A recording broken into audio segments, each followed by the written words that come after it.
How's it going? It's Ryan with United Way. Really appreciate you guys taking a few minutes to listen to a presentation. I know it's got to be recorded over Zoom right now because we can't be face to face, but still appreciate that we're able to get the message across to you guys and explain our impact in the community. Hopefully one day we'll be back face to face. Now I'm going to start with a video that we just finished up. Your United Way is always ready to step up in times of crisis. When the pandemic hit, we were one of the first to respond, providing food, financial assistance, and basic needs. The COVID-19 pandemic requires us to be more innovative and flexible in accomplishing our mission, but our mission hasn't changed. We are still committed to lead community transformation through solutions that empower everyone to be self-sufficient. Our goal is to move people along the path from crisis or stable situations to self-sufficiency. No one knows the community better than United Way, and that's why we're bringing new programs to the area, in addition to our continued community investment with local partners. Innovative programs like 211, the Macon County Imagination Library, the DeWitt County System of Care, and so much more. We need your help to fulfill our mission. Now is the time to live united.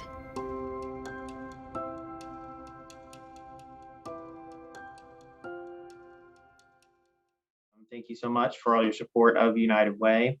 I just want to tell you a bit more about what we're doing for our community. Any investment that we receive is going towards our mission, and our mission is to move people out of crisis and stable situations along the path towards self-sufficiency. It's really the end goal for our community is that we want people to be self-sufficient where they're no longer on government services or any other type of aid. And if we reach that as a community, we definitely be a much stronger community. It's important to know how we're achieving that mission, and it really starts with us at United Way and our staff. Nobody knows the community better than United Way. We're pretty confident in saying that. I showed you some of those stats. That's the data that we're able to receive about our community. We're constantly taking meetings, taking phone calls, just really trying to make sure we have a finger on the pulse of what is going on in our communities. And we do have a service, a program that allows us to learn more about our community. It's called 211. For those of you that don't know about it, 211 is a social service hotline. It's open 24/7, 365. If you ever need any sort of help or you know somebody that needs help, just dial 211 on your phone, and then a call specialist will pick up and you just explain the situation and what the need is, and then give them your zip code, and they're going to link you up with the closest available service for whatever your need is. So it's nice to have a one-stop shop place where you're not calling a bunch of different places or physically visiting those locations and then telling you, no, sorry, we don't do that here. You got to go over here. Or sorry, we actually ran out of money. You got to go over here. So it is nice to have all that information in one place. And then on the other side of it, which is what really helps us on the back end, United Way talks to 211 frequently, and they tell us what kind of calls they're receiving. What are the needs in the community? So if they start to receive a bunch of phone calls about a particular issue, we realize that may be a gap in service, and we need to immediately figure out how we can fix that. Are we going to, partner with our local partners, or are we going to do it ourselves with whatever funding we have available? Whatever the need is, we're going to work hard to make sure we fill that gap. And so that's what's really nice about 211. And because we've known the community and we get that kind of data back, we're just able to grow more of what we're offering for all of our communities. And actually, we just launched a program in Macon County. It's called the Dolly Parton Imagination Library. So right now it's only available in Macon County, but it is a literacy program for kids. So what we're doing is we're delivering free books to families from birth until the kid turns 5 years old. So families are going to receive a book once per month. They're high quality, they're age appropriate books. It's delivered directly to the family's door. And we're just starting to build home libraries for families that traditionally don't have books in the home sometimes, or didn't get hand-me-downs or anything like that, and starting to develop a love of reading for our kids. It's an amazing program. Again, it's just available in Macon County right now, but we are looking forward to expanding into some of our other communities very soon. So this is our webpage. It is Dolly Parton's Imagination Library, so uwdecatur.org. This is in partnership with the Community Foundation of Macon County. So if you are in Macon County, and you have a child in that age range, you can go ahead and register online and get your kid into that program. And again, I do promise we are going to expand in some other communities when we do get the time to do that. So that is a great program. I just wanted to share it real quick. It's something that United Way is offering.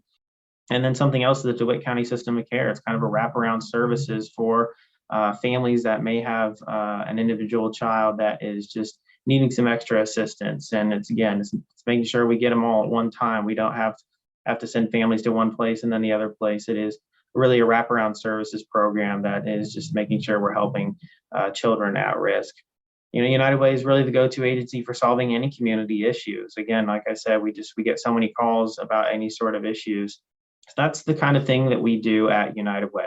You know, we have our own programming and we continue to grow what we offer. But yes, we still do partner with other agencies in town to invest in programs that are effective, efficient, and integrated. We're not going to spend an ounce of time on any program if we don't believe that that is effective and efficient and integrated. If you do want to see more about what we are investing in right now, I'm going to share my screen again and show you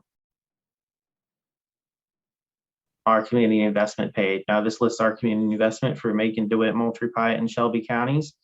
So that's an important page to go to if you do want to look at individual things that we're partnered with. There's a lot of things we do behind the scenes besides investment, but investment is an important part of what United Way does for our community. Something else I wanted to describe a little bit real quick is about a population called ALICE, which stands for Asset Limited, Income Constrained, and Employed. Kind of what we used to call the working class poor. You know, these are families that are living paycheck to paycheck, but are still struggling. They don't qualify for government assistance because maybe they make just $1 above what it is. I mean, there's a hard cutoff there for what the income requirements are for a lot of these assistance programs. So ALICE families have to make tough choices. Maybe they miss a day of work, or there's a car repair that comes out of nowhere, and then they can't afford rent or their power bill that much. It's a really tough spot to be in. And, you know, we get data back from our communities about what ALICE is in our community. Right now in Macon County, 18% of households are considered ALICE, and then another 16% are living in poverty. So that is 34% of our population, you know, just over a third that are really struggling to make ends meet. And that's a tough number to hear. Honestly, it's also a little bit outdated because it does take a couple of years for data to come through. So those are pre-COVID numbers. We're not quite sure what it's going to look like because we do know that ALICE families were affected pretty hard by the pandemic. So I don't know what that's going to look like in a couple of years, but that is the population United Way is designed to help. And we've already been helping that population. Since the pandemic started, we secured over $500,000, which has gone towards things like food, rent and mortgage assistance, utility assistance for that population, because again, they were not quite qualifying for some of the assistance in the area. But we did make sure that they weren't going to be kicked out of their house. Again, we're just trying to move that population towards a more sustainable place where they are self-sufficient eventually, which is, again, the end goal. I hope that hearing all that about all the work that we're doing at United Way helps you kind of realize that it's not just about fundraising. That is part of the job. We do need to generate community investment so that we can continue to impact the community in the way that we do and continue to reach those goals that we have set for our communities. And that does take a little bit of help. So if you are thinking about investing, just please understand anything you invest stays local. It stays in the community you want it to go to. We're in Macon, DeWitt, Moultrie, Piatt, and Shelby counties. So depending on what community you live in, just you can make sure that your money goes back to help your friends and family. It's not all just coming to Decatur because Decatur is where the office is and they're the biggest. Again, it is separated based on where you want it to go. Anything really helps. You know, you have the option to do a one-time payroll deduction, the first paycheck, or if you want to give a check or cash, or what's really unique about United Way is that we do offer payroll deduction. So you can give maybe $5, $10 out of each paycheck. Maybe it doesn't seem like a lot coming out per pay period, but at the end of the year, it does add up and you can really impact your community in that way. So please just consider that. And then also I want you to realize giving 100% back to your local United Way is the best way to impact your community. Give it back to the Community Impact Fund. We're going to make sure that we guide that investment to the programs in the areas that it's needed most and going to be best utilized as well. So thanks again for listening today. If you have any questions, you know, have them funneled to me and I'll be happy to answer them via email or even a phone call, or just go ahead and go to our website, uwdecatur.org, and that's where a lot of our information is. So thanks again for taking some time to watch today. I hope you guys have a good day.